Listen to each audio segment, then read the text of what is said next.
Hey, real quick before we get into this video, today at 11 a.m. PST, signups go live for my 256 half case tournament that I'm doing this Sunday on April 28th. Should be a lot of fun. StarDeck 13 will also be legal, and I'm really looking forward to it. So make sure to check out the signups today and enjoy the video. Hey everyone, Eggman here with another video, and today we have a top 16 breakdown for the TAC Sydney Regionals that happened in person this past weekend. It was just under 400 players, and it also had StarDeck 13 legal, which was pretty interesting. It's pretty much the first event that we're covering, at least official event with StarDeck 13 legal, and I'm really excited to kind of go over this as well. So obviously StarDeck 13 is not like a huge release. We do get the expansion booster in a couple more weeks too, which I think will shake stuff up a little bit, but it is really interesting to see how it does in a format like this one. So if you guys appreciate these videos, please make sure to hit that like and subscribe. It does help the channel quite a bit, and let's just jump on into it. So it was a 383 player. It was held this past weekend. 9 rounds of Swiss best of 1 into a top 16 cut best of 3. So pretty standard for at least outside of North American events, having that top cut in in-person events, which is really nice. In the top 16, we also have 5 Morias, 5 Sakazukis, 3 Katakuris, 2 Newgates, and 1 Luffy as well. And I also meant to mention it, we are going to go over the North American events that happened this past weekend. I'm just waiting for a list. I'm probably going to do a combined one. So that one will also be gone over as well. But big thing from at least the ones that we know, the Pro Play Games one and this one, is that Newgate's been doing pretty all right lately. It's been topping quite a bit. Not necessarily winning, but been getting some good finishes. And I think that's something that's really interested from a shift perspective from at least the last couple of events that we've had at the beginning of the format. So I think that's interesting for that one there. And we did have one copy of StarDeck 13 Luffy sneak into this one, which is impactful. And I think it's of the top 16. I think it's the only deck that was running anything with StarDeck 13 involved with it. So I think that's cool. I also was able to get a couple of the unique X2s. So these are leaders that had a record that could have put them into the top 16. They just had bad tiebreakers to not get there. So we also have an Enel, a Reiju, a Yamato, and a StarDeck 10 Trafalgar Law that we're going to go over in a minute too. So that's what we kind of got planned for this video, but we're going to go over the toppling leaders for each one of these leaders, starting off with their first place, which is Elliot's list here for Gecko Moria. We're also going to be looking at the second place runner-up list. It is the exact same one. So Elliot and Alan both had the same build going into finals, so it was pretty clear which deck was going to get there, and just kind of decided on who was going to grind it out a little bit more. But honestly, these decks, Moria's been really good, I think, in a lot of ways. It's moderately straightforward for the decision making, for building, kind of like Rebecca and Heen are kind of like the 2 decision points for it there. But obviously it's very flexible. Being able to play cards from your trash has been very good, and it's helped the play for what the deck's looking like. We have Gecko Moria as well, just being the 8-drop, being able to carry the deck a lot, just getting a lot of value, and also like just being a kind of like premier 5-life leader in this format is really strong. Katakuri is also 5-life leader, but it's kind of like different on how it manages cards in its life. Usually it takes them a little bit more sparingly because you do want to get some of those triggers or some of the advantage that you could get out of your life. Sometimes Moria is just very difficult to get rid of. And if you're able to set up enough blockers or just have enough attacks, you're in a good spot to just not lose. And since you're playing these 8-drop Morias, late game they hit quite hard, right? For any 5k leader, having to spend at least 3 cards or a blocker to get out of one of these attacks is very expensive, and he's kind of difficult to remove in a lot of matchups too. So there's not really a surprise he's been doing very well. I think Moria's in a really good spot, and will honestly be continued in just a really good spot for the rest of this format too. So these are both Elliot's and Alan's list for Moria, and congratulations to their finishes there. Next up, we have Sakazuki. So this is Johan's version of it here. Sorry, this is Tyson's version of it here. And we've been seeing like the continual battle is the Marine Ford version, the stage version, the way we want to build it, or the Great Eruptions and stuff. So honestly, if Sakazuki wasn't getting banned and we lost Great Eruption, this would obviously be the more premier build for this deck. But we are losing the leader, so we can't do it all. But I think it's still in a pretty good spot in a lot of ways for where Sakazuki is in this format. I think compared to Gecko Moria, it's a little bit more decision making. There's decision making for both, but the resource management is different. Additionally, the biggest reason we're playing the Marine Fort is because we really want to be able to get rid of 4 cost cards. And so with Leader and Marine, you're able to get a free, quote unquote, -2 every turn, which means that your Rob Lucci's, your Amas, your Hound Blazes, all those don't need any interaction. Our cards are done to be able to get rid of those 4 cost cards, which is really great. Additionally, bottom decking cards in this format is really great because there are a lot of decks that care about what cards are in the trash, like Moria, and also ST13 Luffy that we'll talk about in a little bit. So because of that, that removal style is great. And I think it's a little bit trickier because Luffy puts out a lot of 5 costs instead of 4 costs, but you're still really good at bottom decking cards that they would rather get sent to the trash instead of the bottom of the deck. So because I think Sakazuki is going to continue to be just a powerhouse in this format, if not like a little bit better, depending on how much people are playing the Star Deck 13 Luffy as just like another good matchup for it. But it's just still in a really great spot. So this is Tyson's build. Congratulations to Tyson for their finish with Sakazuki. And now we have Johan here who has the Newgate. And I kind of mentioned again, we did have a good amount of Newgate's top in North America this weekend too. So we're going to be going over those a little bit later, but Newgate kind of started a little bit in this format doing okay.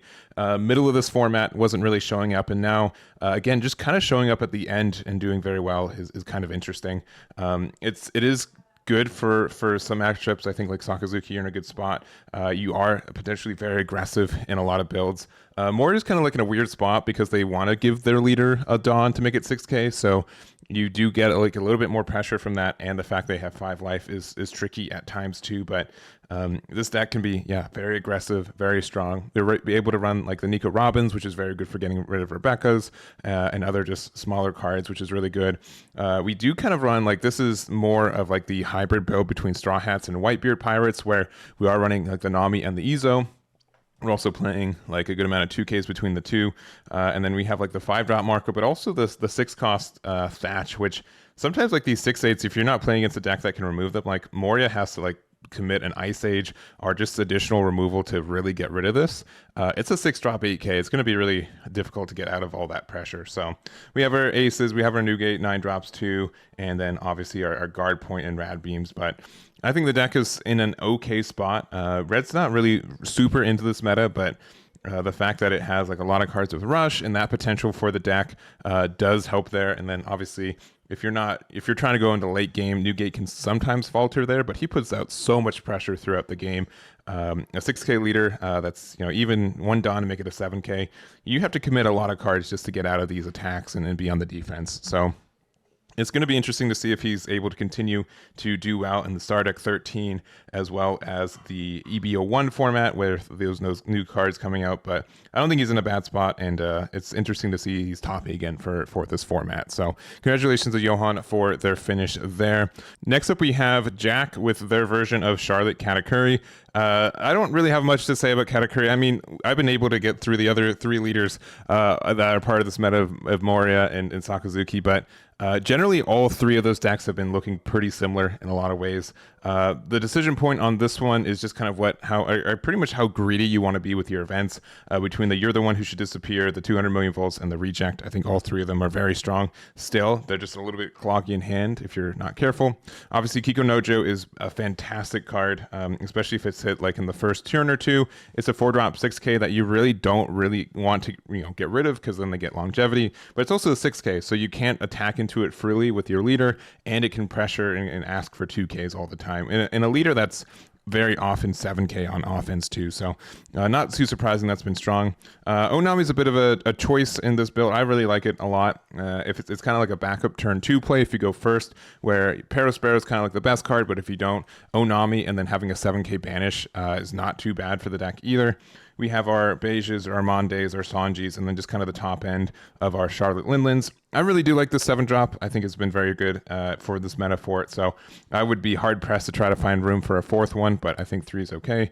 And then obviously 10-drop for some of those harder matchups. But I will say like 10-drop and 7-drop Lindlands don't really do much against Newgate, so I could see that being a bit of a harder matchup for Katakuri at times. Though if you're able to establish those free Kiko Nojos, that's just like 6K attacks that your opponent kind of has to answer in a lot of ways. So that's important. If you're able to get down to 1 life for your Amarus, that's great. And again, this deck can still be really, really obnoxious. So I don't have much more to say, but congratulations to Jack for their top 16 finish there. And then our last top 16 deck before we go into the X2s, we do have the new star deck, Luffy Leader, which is, brand new this past weekend and was legal for this event. He's been a really big powerhouse. I've been doing a lot of testing with him as well. And I have a couple things like just differences in this build compared to the ones that I've been building. Hiyori, I think, is really great. I honestly think you need to try to find a 4th spot for this card if you have it. Being able to put a 5-drop into your life and then play a 2-drop immediately is worth it because it makes your leader a 7k, which is the same as like if you use this as a 2k counter for the turn, which is really good.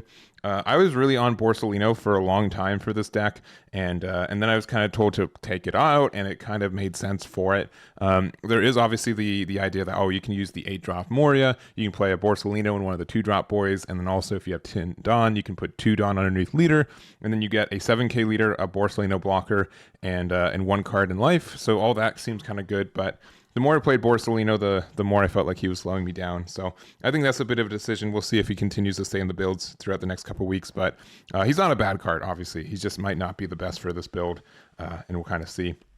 And then obviously we do have our 5-cost boys. Sabo is, I think, the best reason to play this deck. He's very good. So, if you're 11k leader and then also you have Sabo as a blocker, and he can't be KO'd, if you don't have a way to bottom deck it, you're just in a really bad spot. We also do have our Ace, which is good for pressure. Being an immediate 7k rush in most situations is great for this deck. And then also our Luffy for helping us get down to 0 life, being able to draw some cards sometimes for it. And then just if you're able to play it and it stays on board, it's usually like an 8k body for the rest of the game, which is really hard for our opponent to remove unless they're like using cost reduction tactics. So I think the deck's in a good spot. I do think like 4 copies of this card go pretty hard early game to help our consistency a lot. But Satori is good, 5 costs, Shirahoshi as well. I think they're strong. And it's going to be interesting to see how much more of this deck we see, especially in OPO7 when we lose Sakazuki, which I would claim is the worst matchup for this deck, unfortunately. So I don't have much more to say, but congratulations to Robert for their finish there. And then to wrap up this video, we do have 4 X2 builds. So these are builds that could have gone to top 32 or top 16 with better tiebreakers. We're going to start off with Jake's version of Enel. I've been doing a lot of testing with Enel, especially with Expansion Booster coming out in less than 2 weeks. It's in a good spot. I think the best card that we got from Ace, or from this star deck, is the Ace. Just being a 5-drop 7k with Rush, it's a little bit tricky to get rid of. And just the fact that we're going to go down to 2 life very quickly, especially since we are a 4 base life anyway. So if your opponent hits us twice, we get the 7k that's a little bit costly to remove and gets like immediate value as soon as they play them. So I think that's very good. Momo, I've been liking a little bit less and less in this build, but it's still great for the fact that you can put either Hiyori or Kikunojo back into our life just to get the emergency heal if we really need it. I've even have it where I can put Yamato back into my life, which can save me the game because it puts me to 1, and that makes it trickier for my opponent just to get the attacks through. And if they hit the Yamato, I can play it again next turn, which helps me, gets another heal too, which is really strong. Other than that, I think this deck is in a good spot. We're also getting more cards in the expansion booster for it.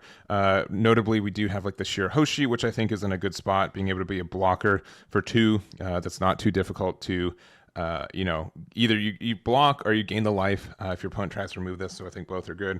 And then also the Raigo. This card has been great, being able to go down to 1 life if you need to, being able to get some hard removal in this deck. Even though like 6 cost is a little bit costly, there are definitely some times where I'm like, man, I just need to get rid of a card on the board, right? Or even like get rid of a Moria, or like getting down to 1 so I can start doing my effects again.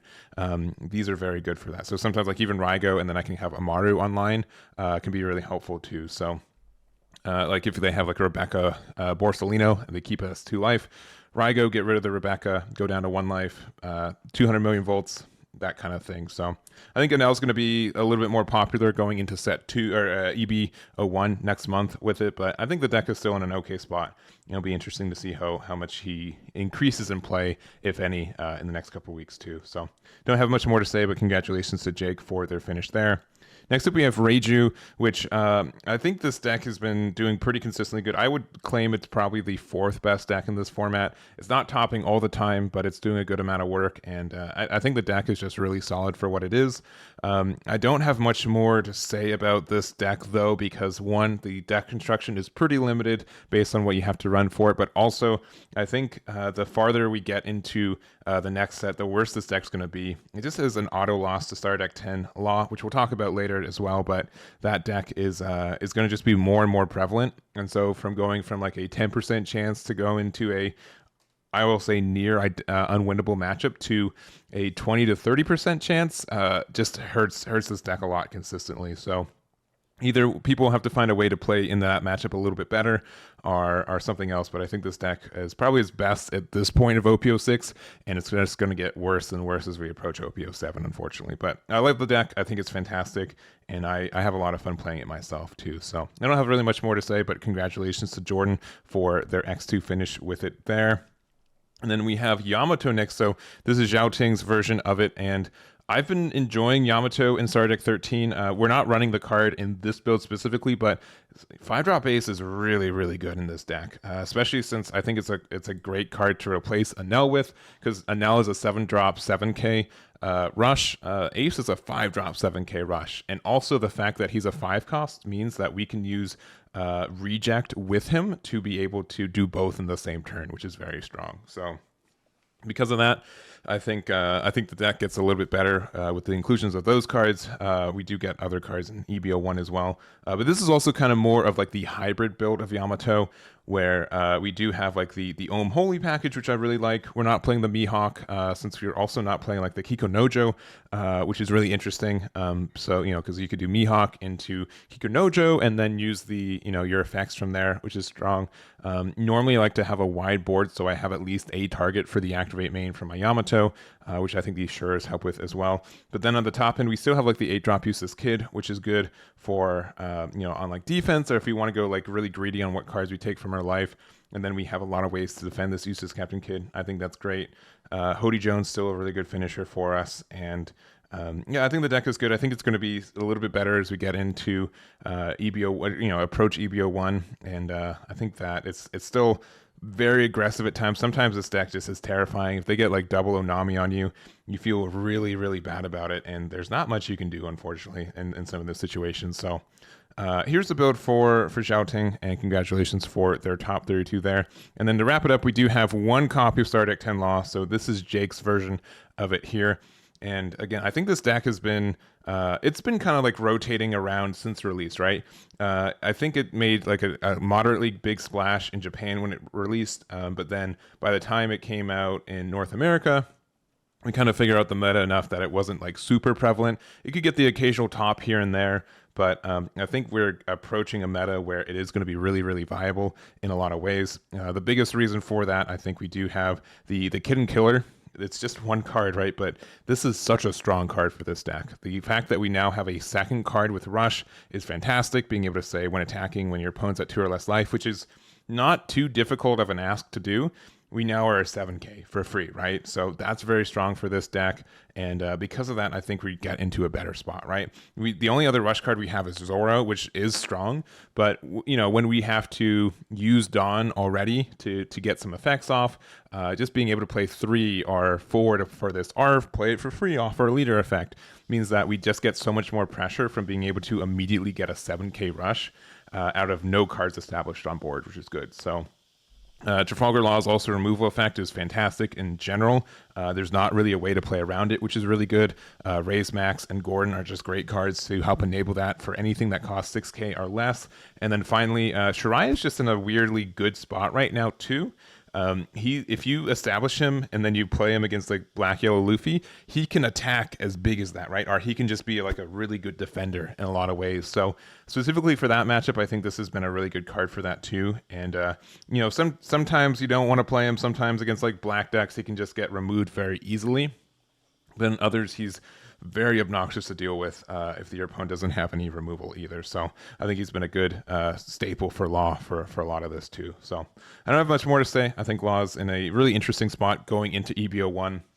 There's going to be a lot more people playing it, and there's enough cards that can work with ability that we can see some creative tech choices too, which I think is really cool. So I don't have much more to say, but congratulations, Jake, for their finish there.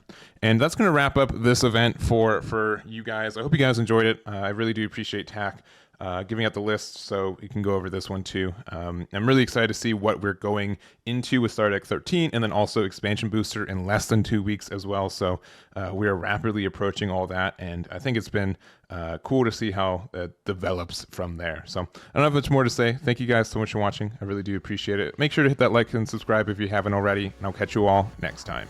Damn it.